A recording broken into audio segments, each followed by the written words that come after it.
One of the easiest and the fastest way to determine whether two objects collide with or not is based on the rectangle. So here we have one rectangle and then we have another rectangle. If there is any intersection between the two rectangles or not, we use that's a detection collision. And that is quite a simple and fast algorithm. So for each game element, we have XY location, that is upper left corner, and then each game element has a width and height. So using those four information, any game element we assume rectangle. So if we have other than rectangle, we still try to find some bounding box. Like a bomb is oval shape like that.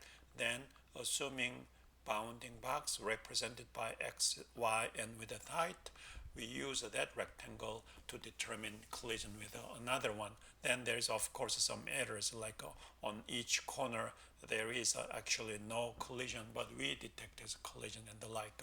So if you have some complex figure like this one, then you just separate into two. So here is one rectangle, and then here is another rectangle. So if your game figure or game element is a complicated shape, then decomposed into several rectangle and have it approximate, then each part of the game figure just detect a collision with another one.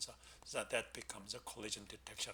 And collision detection algorithm is quite simple and fast we are going to implement.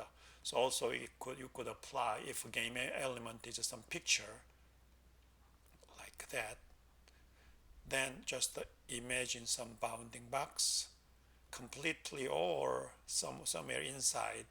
So you just tolerate as less area as possible and imagine a bounding box and use the bounding box for detecting collision. So adjust those width and height accordingly.